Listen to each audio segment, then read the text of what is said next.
The Autism Hero Project is a 501c3 nonprofit grassroots organization that basically seeks to prepare kids with autism for the world and prepare the world for them. One of our pillars obviously is raising a whole lot of autism awareness, education, and really encourage that acceptance and that sense of belonging. Additionally, we purchase medical insurance for children on the autism spectrum so that they can gain access to all of the therapies that they need. We, over the last couple years now, have realized that autistic children become autistic adults. So we kind of grassrooted a whole education scholarship called Evolving Heroes, which gives adults on the spectrum access to education scholarships that will access college, university, but also vocational schools, trade schools, anything from computer certifications in IT, because we know that classrooms are not always the only environment, university and college bound. So now we are in 2 states, both Florida and Illinois, and we're doing even more work than ever. And so without our wonderful volunteers, Tamika and I can only be in so many places at a time. And so we really depend on our tribe of volunteers to step up and help us. So for the events that she can't fly in for, or that I'm busy on a work trip or something else, we really have this great group of volunteers that have stepped up for us. The reality is that autistic parents tend to have that caregiver burnout. Yeah. And for quite a few years now, we've done different self-care opportunities for our parents. One of them that's really awesome is the Mommy Mannies and More. We started this a few years back where we actually rent out and take over this whole nail spa place, and the moms come in and they get manicures, they get pedicures if they want to add that on as well.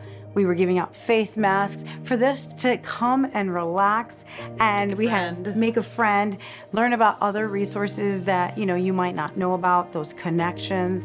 I was very, very, very bad about self-care for a really long time. Actually, when I started counseling probably 6 years ago, my therapist said to me, you need to stop. You need to at least do enough to take care of your skin. Start with that. Like, wash your face at night and put cream on. That was like my starting point, because I was not even giving myself time to do that. Everything was just eaten up by every other thing in my life. Parenting as a whole has a lot of challenges for many parents, but when you have a child that has so many needs in different areas, it's a whole nother layer. I think this is my 3rd or 4th year. And look, now there's like a videographer, there's like a whole room full of women coming in throughout the day. I'm meeting other moms in the community. And since I have a 19-year-old, I can share my experience. How nice is it that I was invited to just enjoy myself with the presence of like-minded moms, and just feel so comfortable talking about our day, our world, our children, and knowing that you're going to walk into this place and everybody around you is going to be accepting of whether your life is going great or not great. AHP, doing this event, hosting this event with me here for them, it's a pleasure, and I really enjoy it. So this year was our 4th annual Heroes Unite Autism Acceptance Celebration. Each year we partner with the Elgin Police Department, and we have a big 500+ person event in front of the Elgin Police Department where we have tons of vendors. I think we had 40+ community partners and vendors this year. Yes, we did. It was okay, this year was our biggest one today. I was so excited. There was so much love, and everybody just wanted to show up and celebrate and show their support. Really, the community showed out, and that's why we do these inclusive events, so that not only does the community show up to say, hey, we are here with you, we are here to learn more about you, but also to be a resource, also so that families can come out and have just A safe day. a safe day where they don't have to worry about if they elope, no judgment, right? We had so many police officers who volunteer their time to be there. I saw multiple people go up to one officer in particular who has a lot of involvement with kids on the spectrum. Actually, they all know who he is. Okay, Robbie. Yeah, our community hero who well, I'm sure will be in this video. He's been in several of our other videos. I know Robbie, at least 3 families at the event, because I heard them go up to you, said you came and saved us on a night that was the worst night of our life. You saved our child's life. You helped us find a missing child. They wanted to take a picture with you. They wanted to thank you. They wanted to talk to you. And so I think sometimes we don't realize the behind the scenes and how important it is to train the police department, because one day one of us might be calling them. Before my son was diagnosed with autism, I didn't really understand it as much. But after my son was diagnosed, it changed. It kind of flipped in my head. It was like a paradigm shift in my head. And I realized, you know what? I've been going at it wrong. I need to be more patient with people that have with autism, and listen to them more and really understand them more and just be more emphatic. And I think that's what being a dad with autism, with a son with autism, is going to help me, because I see that. And I always say this. I always say the fact that when I see a person with autism, I see my son. Oh. I see my son, whether they're 30 years old, 50 years old, or 5 years old. I see my son in them, because I see all the qualities, all the traits that my son has. They have the same thing, and it helps me help those people. We just recently learned that there are approximately 1 million, close to 1 million police officers nationwide, and there is still such a lack of autism training. And so we wanted to be a big resource to that, because we want to make sure that we're providing the awareness, the education, and we want to make sure that our children get home safely. Yeah. Especially when the statistics show that autistics by the age of 18 years old are 7 times more likely to come into contact with a police officer. To me, one of the most important things on this journey is having a tribe of family and friends that really understand what this journey is like. And you can do that by coming to events that we put on. I mean, a big reason we do that is because not everybody has found their tribe yet, and there are plenty of parents struggling out there that feel like, I can't take my kid in public because, maybe they stim or they scream, or it's just not safe, they're an eloper. Having that village is super important, and it actually kind of makes me emotional when so many families you see in these social media groups, support groups, right, talk about that they feel lonely and that they have isolated. no one, that they're isolated. And feeling lonely isn't just about feeling like you're all alone in something. Feeling lonely is really about feeling like no one cares enough to be there, to show up. Those connections, they matter so much. Like, so much. Because when you're having a bad day and you're like, oh my God, I don't know what to do, you can call one of these ladies up and they get it. They're like, what do you need? Do we need to go cry? Do we need a bottle of tequila? Like, do you just need me to sit and listen? Do we need to go get a mani-pedi? Like, it's the littlest things. But having that support, it's everything. I was really fortunate that when my son was diagnosed, I actually already knew a handful of autism moms. So from day one, I had a lot of support. I reached out to one of the moms the night we got the diagnosis to be like, what kind of therapy do I put him in tomorrow? Like, where do I start? I only knew one person at the time who had a daughter on the spectrum, and we didn't live in the same state. I did call her, but I kept the diagnosis a secret, and it took me kind of 2 years to kind of really come to that place of acceptance. And the only reason why I did was because I was invited to write. And I always say writing was the beginning of my healing journey. I started to talk to parents at support groups and talk about their experiences. And that really kind of opened up a lot. But then I actually let Legend be my best teacher. We've talked about different challenges that we've had. And I think one of the biggest challenges we have is because for Legend, it is more of an invisible disability. And it's the social awkwardness, that other people find him to be, just really makes him a victim to bullying and to isolation. And so that's really, really hard. And as I come into contact with more families on the spectrum, and even as we were doing this video and we were interviewing other autistics, when I've asked the autistic adults, what was your biggest challenge, do you think, with autism? Every single one of them said bullying. And so for me, it's just like, this is why we do what we do. This is why we're here to educate people. This is why we do inclusive events. This is why we do inclusive events. Kids can make friends. And these inclusive events are not just for our autistic individuals and their families to be able to come and show up, but it's also for the siblings. And it's also for the community who may not have autism in their life in some way, but we want to be able to integrate and be inclusive, and they can see what life is like, and they get to enjoy these opportunities together to be educated and to raise that awareness. Growing up, I was very nonverbal. At around 1 or 2 years old, I wasn't really that verbal. I couldn't say mama or dad yet. So my mom and dad thought that was a little strange.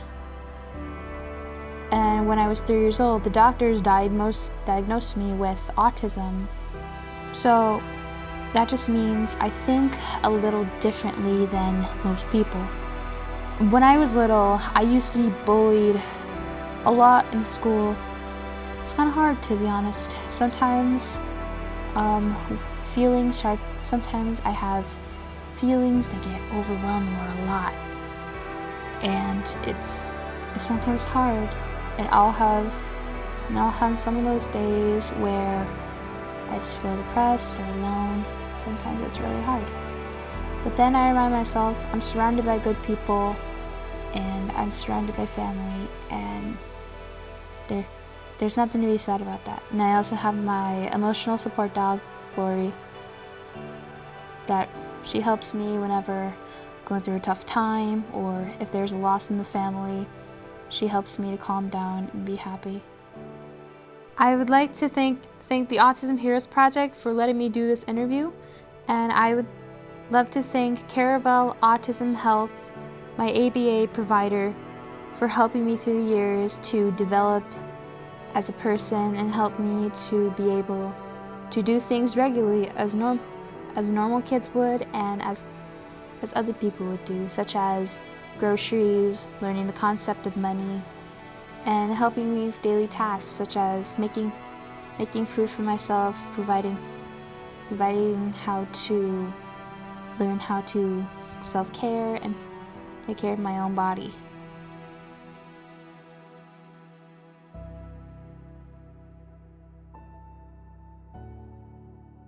Like, that should really, honestly, you should be really proud of her.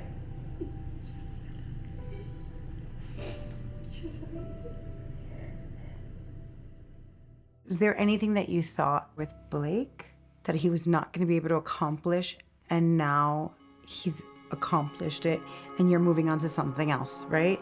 Blake, just his little personality has impacted so many people and made them change their career to go into something autism related. And I think that's his impact on society. It's not necessarily that he's going to be a doctor or a lawyer or something like that, but he's going to change lives in a different way and touch people in a way that you and I might never be able to, So I think that's beautiful.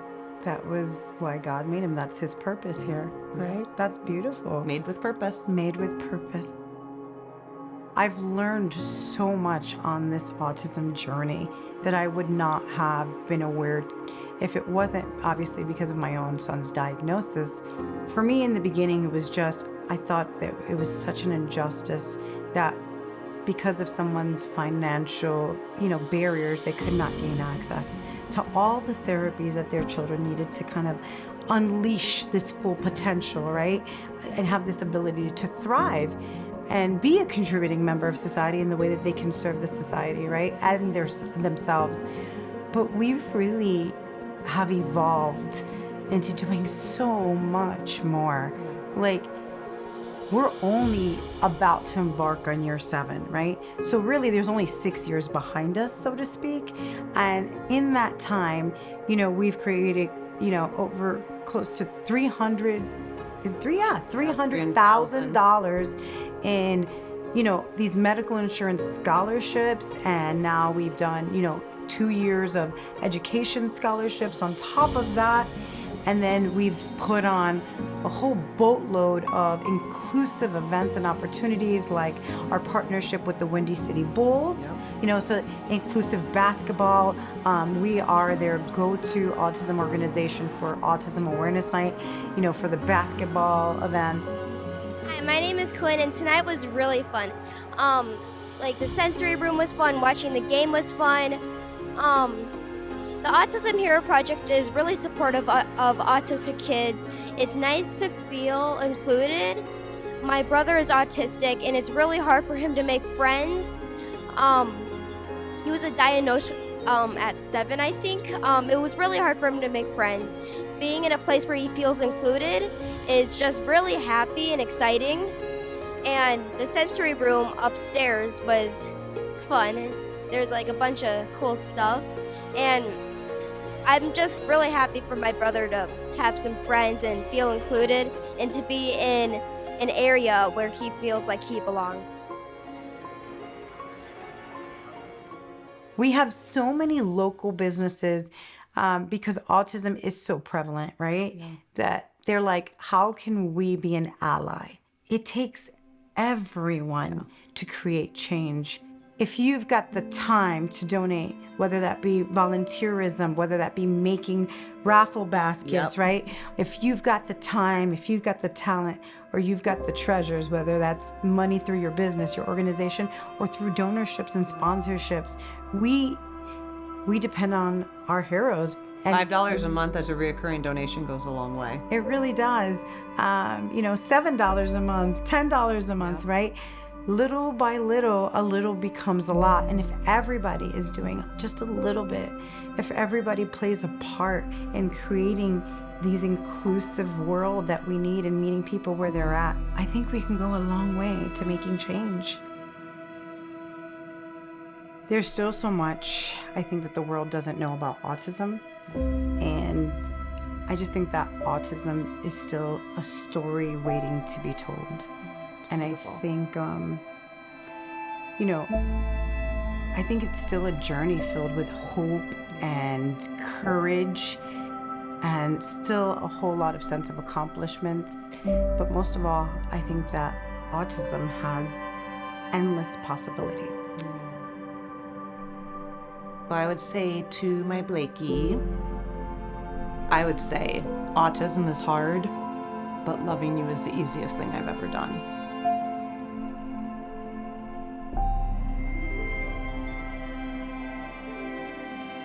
And for Legend, I can't wait to see your story unfold. I love that. I love can't you. wait either. I love you. I love you, Blakey. We love you, boys.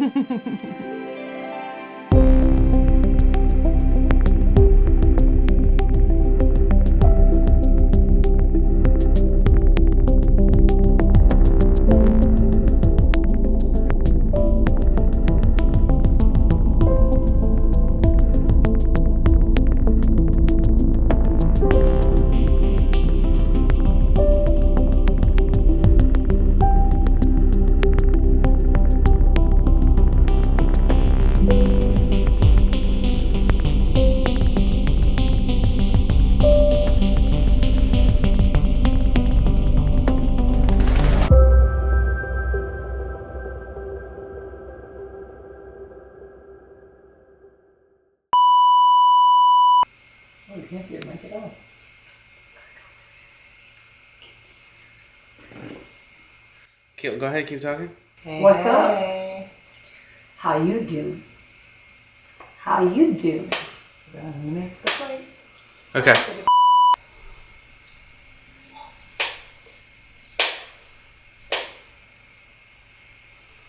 Why is my camera monitor off? What is it? I want to say something. The Fly Girls Act 2. Dang. And action. Real Autism Housewives take it. And I'm on the other side of it now, and I say that's not true. That was you, buddy. What's on my alarm? Are you good? We had it reset a while ago, so I'm at 24. I didn't know that. Bro. I'm sorry. That's okay. You love doing this, don't you? Mm-hmm. Okay, go ahead. Ashley's phone far out. Take 4. You can put that one. Action! Don't leave that note. and beep it out. Beep, beep, beep, beep. That's exactly what I was planning on doing. Yeah.